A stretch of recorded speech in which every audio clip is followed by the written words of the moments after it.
नमस्कार। आज हम एक बहुत ही पुराने सवाल की तह तक जाने वाले हैं, वो भी विज्ञान की मदद से। सवाल है, क्या भूत सच में होते हैं? अब ये एक ऐसा सवाल है जो हर कल्चर में हर जगह पूछा जाता है। और सच कहूं तो भारत में शायद ही कोई ऐसा होगा जिसने कभी भूत प्रेत की कहानियां या किसी ऊपरी साये की बात ना सुनी हो। तो चलिए इस सवाल पर किसी के पर्सनल बिलीफ से हटकर जरा इतिहास में चलते हैं। पता लगाते हैं कि ये भूतों वाला आइडिया, ये कॉन्सेप्ट आखिर आया कहाँ से। तो आज हम इन 6 पॉइंट्स पर बात करने वाले हैं। पहले ये देखेंगे कि भूतों का ये पूरा कॉन्सेप्ट कैसे एक बहुत बड़ी इकोनॉमी बन गया, और फिर साइंस की मदद से इस पूरे रहस्य को सुलझाने की कोशिश करेंगे। ठीक है, तो चलिए शुरू करते हैं। ऐसा माना जाता है कि भूतों का ये जो कॉन्सेप्ट है, इसे शायद पुराने ज़माने में धार्मिक गुरुओं ने लोगों को डराने या फिर उन्हें एक सही रास्ते पर लाने के लिए बनाया था। और ये आइडिया टाइम के साथ इवॉल्व होता गया। जो चीज कभी लोगों को कंट्रोल करने का एक तरीका थी, वो धीरे धीरे एक बिजनेस में बदल गई। पहले दुखी रिश्तेदार अपने गुजर चुके प्रियजनों से बात करने के लिए पैसे देने लगे, और फिर तो एंटरटेनमेंट इंडस्ट्री ने इसे पकड़ लिया और एक बहुत बड़े मार्केट में तब्दील कर दिया। अच्छा, तो कल्चर और हिस्ट्री की बात तो हो गई। अब आते हैं साइंस पर। सवाल ये है कि ये जो सुपरनैचुरल एक्सपीरियंसेस होते हैं, इनमें हमारे अपने दिमाग का कितना हाथ होता है। ये एक बड़ा इंटरेस्टिंग साइकोलॉजिकल कॉन्सेप्ट है। इसका मतलब है कि हमारा दिमाग किसी भी रैंडम चीज़ में, किसी बेतरतीब पैटर्न में एक जानी पहचानी शक्ल या इमेज ढूंढ लेता है। जैसे बादलों में किसी का चेहरा दिख जाना या दीवार पर पड़ी परछाई में कोई जानवर नजर आना। और साइंटिस्ट के हिसाब से भूत देखने की ज़्यादातर घटनाओं के पीछे यही पहली साइंटिफिक एक्सप्लेनेशन है। तो रिसर्च कहती है कि 2 चीज़ें हैं जो मिलकर किसी भी आम घटना को सुपरनैचुरल बना देती हैं। पहली, हमारा दिमाग, जो हर जगह पैटर्न्स ढूंढने के लिए बना है। और दूसरी, अगर मन में पहले से ही ये बिलीफ है, ये यकीन है कि अलौकिक शक्तियां होती हैं। इसी को कॉन्फर्मेशन बायस भी कहते हैं। मतलब, जैसा कि कहा जाता है, अगर यकीन है तो सब कुछ मुमकिन है। ये एक साइकोलॉजिकल फैक्ट है।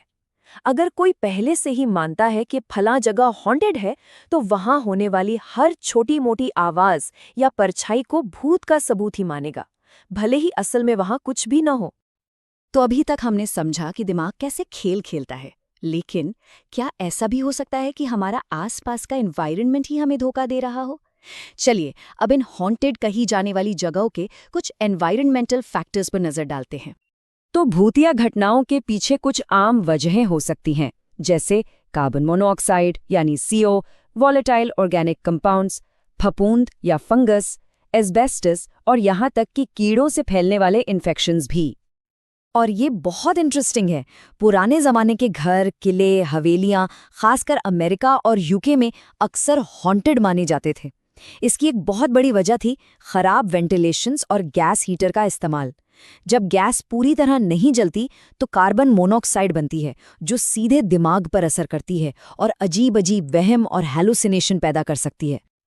चलिए मान लिया, लेकिन तब क्या जब घर में वेंटिलेशन तो एकदम बढ़िया है, पर फिर भी अजीब सा महसूस हो रहा है या आवाजें आ रही हैं? इसका क्या कारण हो सकता है? तो यहाँ साइंस एक और चीज सामने लाता है, इंफ्रासाउंड। ये ऐसी साउंड वेव्स हैं जिनकी फ्रीक्वेंसी इतनी कम होती है कि हमारे कान उन्हें सुन ही नहीं सकते। इसकी फ्रीक्वेंसी होती है 20 हर्ट्ज से भी कम।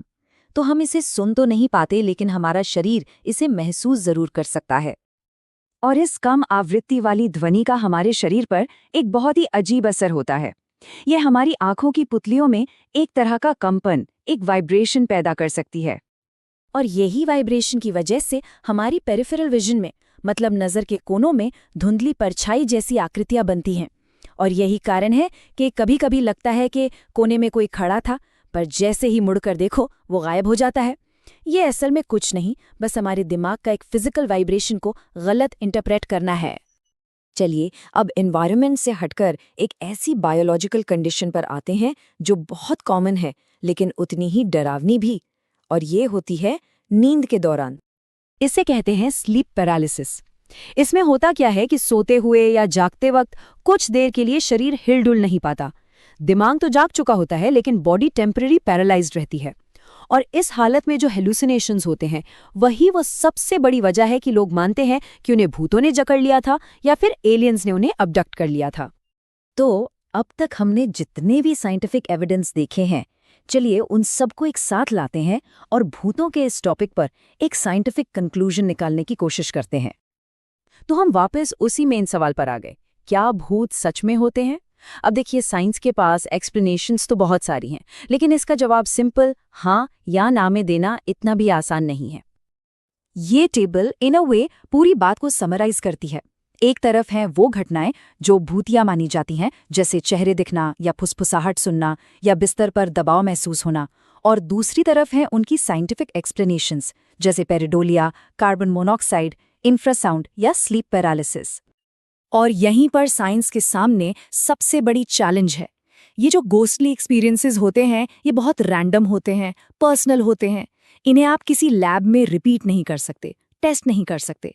और जब तक किसी चीज़ को रिलायबली टेस्ट नहीं किया जा सकता, साइंस उसे ना तो 100% प्रूव कर सकता है और ना ही 100% डिसप्रूफ। तो सच जानने के लिए शायद हमें पहले एक और भी बड़े सवाल का जवाब ढूंढना होगा, मरने के बाद आखिर होता क्या है? तो इसी एक बड़े सवाल के साथ आपको छोड़े जाते हैं। क्या भूतों के रहस्य सुलझाने